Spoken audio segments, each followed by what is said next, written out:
Hello friend, जय श्री कृष्ण। आज बनाईशुं आपणे उतराण स्पेशल भजिया बनाईशुं।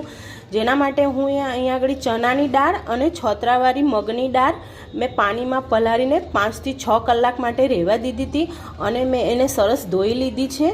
आपणे धोईए त्यारे मगनी दाळना छोतरा निकળી जाय छे ने कोक थोड़ा घणा रही जाए तो चाले। मैं आ छोड़ावाળી मगनी दाळ अने चनानी दाळ बे लीधी छे अने हवे आपणे आने पीसी लईए मिक्सर ग्राइंडर में।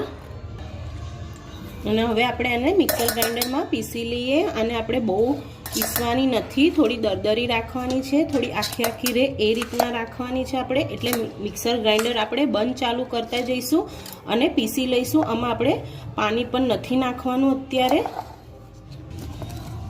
તમે જોઈ શકો છો મેં આ રીતના એને દરદરી પીસી લીધી છે, થોડી આખી પાકી રે એવી રીતના જ આપણે પીસવાની છે। મિક્સર ગ્રાઇન્ડર આપણે બંધ ચાલુ કરતા જઈને એને પીસવાની છે, કારણ કે આપણે આ જે ભજીયા બનાવીશું ત્યારે આમાં એકદમ ક્રન્ચનેસ અને સ્વાદ બહુ જ સરસ લાગશે। એટલે આ રીતના જ તમારે થોડી આખી રે એ રીતના જ પીસવાની છે, બહુ આપણે ઝીણી નથી કરી દેવાની। હવે આ જ રીતના આપણે બધી દાળ પીસી લઈએ। બધી દાળ પીસાઈ ગઈ છે, થોડીક રહી છે એમાં જ આપણે તીખાસ માટે લીલા મરચાં નાખી દઈશું। તમે જે પ્રમાણે તીખું ખાતા હોય એ પ્રમાણે તમે લીલા મરચાં નાખજો। હું એ 5 લીલા મરચાં લીધા છે અને હવે આપણે આને પીસી લઈએ। તમે જોઈ શકો છો આપણી દાળ સરસ પીસાઈ ગઈ છે। મેં આમાં લીલા મરચાં નાખી દીધેલા। હવે આપણે એમાં બીજા મસાલા નાખીશું। મેં અહીંયા આગળ બાઇન્ડિંગ માટે થોડુંક બેસન લઈશ, 2 ચમચી અહીંયા આગળ મેં બેસન નાખ્યું છે અને નાખીશું આપણે આખા ધાણા છે। આ આખા ધાણા મેં 2 ચમચી લીધા છે અને હવે આપણે લીલું લસણ લીધું છે। મેં અહીંયા આગળ 1 નાની વાટકી મેં અહીંયા આગળ લીલું લસણ લીધું છે। મેં આમાં સૂકું લસણ નથી નાખ્યું। લીલું લસણનો સ્વાદ આમાં બહુ જ સરસ લાગે છે। અને અહીંયા આગળ 1 વાટકી ભરીને ધાણા લીધા છે મેં, આ લીલા ધાણા છે। અને લીધી છે અહીંયા આગળ 1 મોટી વાટકી મેં અહીંયા આગળ મેથીની ભાજી લીધી છે, ધોઈને મેં આ સરસ સવારી લીધી છે। અને હવે આપણે બીજા મસાલા નાખીશું। અહીંયા સ્વાદ પ્રમાણે મેં મીઠું લીધું છે 1 ચમચી, અહીંયા આગળ 1 ચમચી ધાણા પાવડર છે, થોડુંક લીધું છે મેં લાલ મરચું પાવડર। આપણે લીલા મરચાં નાખ્યા હતા એટલે મેં ઓછું લીધું છે લાલ મરચું પાવડર। અડધી ચમચી હળદર લીધું છે અને થોડોક ગરમ મસાલો લીધો છે। હવે આપણે આને સરસ સારી રીતના મિક્સ કરી લઈએ। આ રીતના સરસ મિક્સ કરી લઈએ। આમાં આપણે મેથીની ભાજી પણ નાખી છે, લીલું લસણ પણ નાખ્યું છે, ધાણા પણ નાખ્યા છે। આ સરસ ખાવામાં બહુ જ સરસ સ્વાદમાં લાગશે। તમે એકવાર આ રીતના જરૂરથી ટ્રાય કરજો। આ રીતના આપણે સરસ મિક્સ કરી લઈએ। તમે જોઈ શકો છો આપણું સરસ ભજીયાનું ખીરું બનીને તૈયાર થઈ ગયું છે। મેં આમાં જરાક પણ પાણી નથી નાખ્યું, ના પીસતી ગળે નાખ્યું છે, ના હમણાં હું એ જરાક પણ એમાં પાણી નથી નાખ્યું।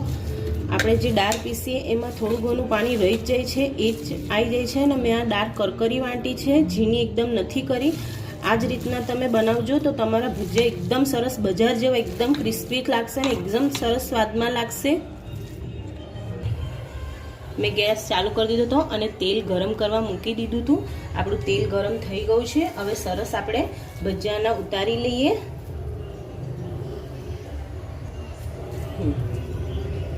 आ रीतना आपणे नाना नाना भजिया आ रीतना उतारी लईए। तमे बजारना पण भूली जशो एवा सरस आ भजिया लागे छे। तमे एकवार जरूरथी ट्राय करजो।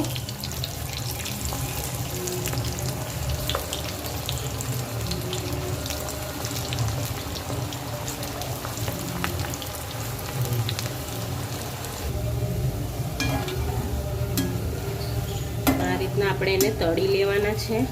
ફ્રેન્ડ્સ, આજે ઉત્તરાયણ છે અને અમારે ત્યાં ઘડી બધા ધાબા પર આ રીતના મ્યુઝિક વાગે છે। તમારે ત્યાંની ઉત્તરાયણ કેવી છે મને કમેન્ટમાં જરૂરથી કહેજો। અને તમે ઉત્તરાયણ કેવી રીતે બનાવો છો, શું બનાવો છો મને જરૂરથી કહેજો। અને તમને જો કોઈ રેસીપી શીખવી હોય તો મને કમેન્ટમાં જરૂરથી લખજો। આ રીતના આપણે સરસ ક્રિસ્પી થાય ત્યાં સુધીને તળી લેવાના છે। આપણા ભજીયા જોઈ શકો છો સરસ તળાઈ ગયા છે। આ રીતના તળાઈ જાય એટલે આપણે હવે આને કઢી લેવાના છે ને આ જ રીતના આપણે બધા ભજીયાને તળી લેવાના છે।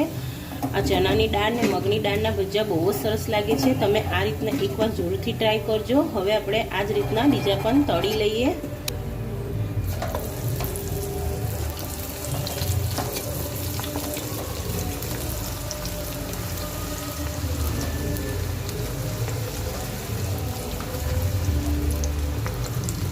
તમારે કઢાઈમાં આવે એ રીતના તમારે નાખવાના છે અને આ રીતના સરસ બધા ભજીયા તળી લેવાના છે।